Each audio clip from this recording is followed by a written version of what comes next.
eh ben j'ai dit à tout de suite pour l'indice 8, mais en fait c'est à dans 2 jours pour l'indice 8, puisqu'aujourd'hui nous sommes le 16, d'accord? Voilà. Et donc jeudi, vendredi, samedi 16. Et ben c'est parti. Alors, indice 8, comme d'habitude, aujourd'hui. Ah, un de mes titres préférés. Aujourd'hui je vous montre les couleurs, je vous montre les jaquettes des bouquins et je vous montre l'indice, d'accord? Alors, j'ai même pas tiré sur le truc pour vous montrer l'indice.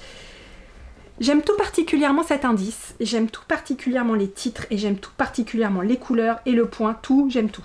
C'est peut-être mon préféré depuis le début. En tout cas, c'est celui que j'ai préféré tricoter. Dans les couleurs, le point, tout. Voilà, c'est prêt. Alors, couleur numéro 15. Est-ce que c'est elle? Non. Est-ce que c'est elle? Couleur numéro... Oui. Needle to Death. Alors ça me fait marrer parce que Needle to Death. Ça c'est la version anglaise. Oh là là là là là là. Je te jure. J'arrive tout de suite, hein, vous inquiétez pas. Voilà. Alors, Needle to Death. Ça veut dire aiguiller à mort. Donc piquer avec une aiguille à tricoter à mort. Bah c'est horrible, mais c'est rigolo quand même. D'accord? Parce que bon, quand on tricote en 3,5 avec des aiguilles en bois, je sais pas si on peut tuer quelqu'un vraiment, hein. Bref. C'est le 2e volume de la série de Maggie Sefton. Bah justement. La pochette du bouquin est quand même cool. Vous avez vu la pelote de Hélène en forme de crâne? Quand même pas mal, non? Bon, alors. Donc, Kelly, je vous en parlais juste à la fin de l'épisode précédent, ne peut pas imaginer quitter Fort Connor. J'avais plus en tête que ça s'appelait comme ça. Maintenant qu'elle a ses amis de House of Lumspen. Mais il y a des problèmes dans sa ville d'adoption, et pas seulement avec son nouveau projet de pull. Lorsque Kelly se porte volontaire pour emmener un groupe de touristes visiter la ferme d'alpaga de Vicky Claymore, elle découvre que Fort Connor n'est pas aussi calme qu'il n'y paraît. Au lieu d'un accueil chaleureux, il trouve Vicky étendue sur son tapis, tissé à la main. Son sang s'infiltrant dans le motif. La police ouvre une enquête, mais Kelly ne peut s'empêcher de mener elle-même son investigation, même si cela implique de faire une pause dans son pull qu'elle tricote en rond. Parce qu'un meurtrier rôde à Fort Connor, attendant le bon moment pour frapper de nouveau. Et ben voilà, encore un serial killer. Je vous l'ai dit tout à l'heure. Hein, je sais que sans ça, il n'y aurait pas de livre. Mais quand même, c'est pas un peu trop fort la lumière là? Par hasard. Baisser un petit peu, j'ai l'impression que je suis jaune.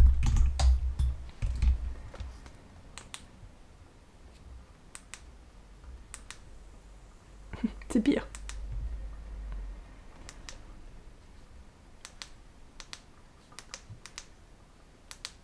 Peut-être comme ça c'est mieux. Ok. Pardon. Ok, donc.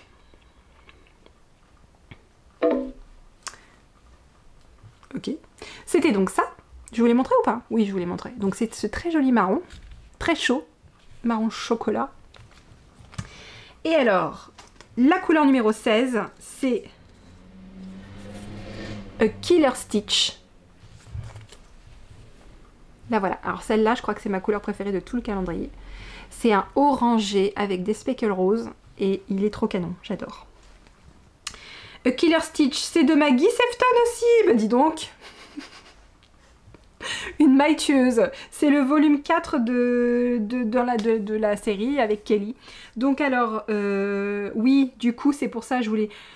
Dans le patron, je vous dis, on parle 2 minutes de la couverture de ces bouquins. Vous avez vu? Sur l'autre, maintenant, c'est un rouet avec une toile d'araignée au milieu. Avec une araignée qui pendouille d'ailleurs. Est-ce qu'il n'y a rien d'autre? C'est tout. Bref.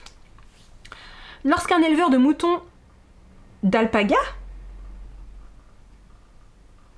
Qu'est-ce que j'ai marqué de moutons d'alpaga? Non mais n'importe quoi. Je vais le corriger avant d'envoyer l'indice, vous inquiétez pas, mais j'ai marqué lorsqu'un éleveur de moutons d'alpaga. On a l'impression que ça a été rédigé par le genre de personnes qui tricotent dans les films, vous savez. Ceux qui ont 2 aiguilles et qui font...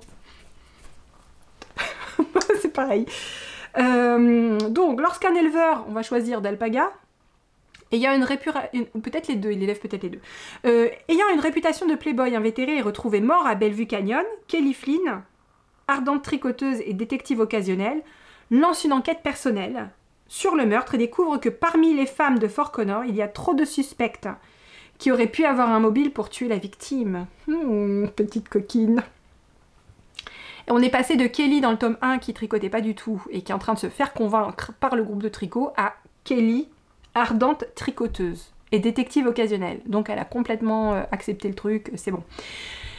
Et alors c'est quand même rigolo parce qu'il faut que je vous raconte dans le tome 1, elle est en train de chercher des excuses pourquoi elle n'a pas encore tricoté. Sa tante tricotait beaucoup, elle tricote pas, elle est attirée clairement par la matière première, mais elle a encore des excuses. Et alors là, c'était un combat de kung-fu d'excuses et contre-excuses. Alors c'était par exemple, oui, mais moi je sais pas faire deux choses à la fois, gérer la laine et gérer le truc. Et alors là, c'était Lisa qui lui dit, tu sais te faire un brushing? Tu sais gérer le sèche-cheveux avec une brosse? Ton cerveau arrive à gérer ça? Bah le tricot c'est plus facile que ça en fait, d'accord? Donc ça ne vaut pas comme excuse. Oui, mais en même temps, c'est facile parce que c'est des gros trucs, mais moi c'est la motricité fine avec laquelle j'ai du mal de faire des petits mouvements. Elle dit, ah bon? Bah pourtant t'as pas de mal à te mettre du rouge à lèvres. Ça a l'air d'aller le rouge à lèvres. Ok. Limite un peu agressive quand même, hein. Et à un moment donné, elle lui dit même, bon, arrête d'essayer de trouver des excuses pour te débiner, là, c'est bon. Tu montes tes mailles et t'arrêtes. Et je suis polie. Parce qu'on sentait bien dans le... On sent bien quand même dans le ton qu'en gros, c'était fait pas... Voilà. Tu vas arrêter de... Hein, et tu vas t'y mettre maintenant, ça suffit. Ils appellent ça le tough love. D'accord, ça part d'un bon sentiment, mais c'est un peu je t'aime, alors je te... Qui aime bien châtie bien, voilà, c'est un peu cette idée-là. Bref. Je vous ai montré deux couleurs ensemble? Non, pas encore. Les voilà. Oh, j'adore. J'aime vraiment beaucoup cette...